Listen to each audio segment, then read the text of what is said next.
Kardeş bak bir heyvanlar diye satılan. Bak hamısı böyle birinci qarnı adı hamısı. İçinde 200 tane bak böyle xam toğulu var birinci qarnı. Bunu çək belə yolluyorum. İnşallah paylaş.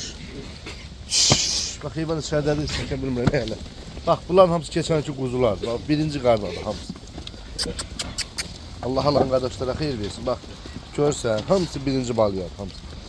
Bak keçənki bak çiçəklərdir hamısı. 420 baş heyvandır 420.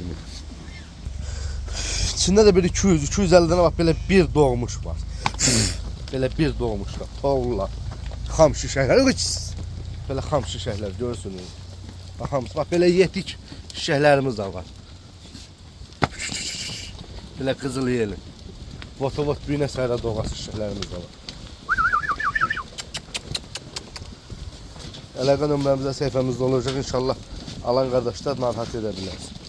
Görürsünüz bozları. Hamısı belə yetik.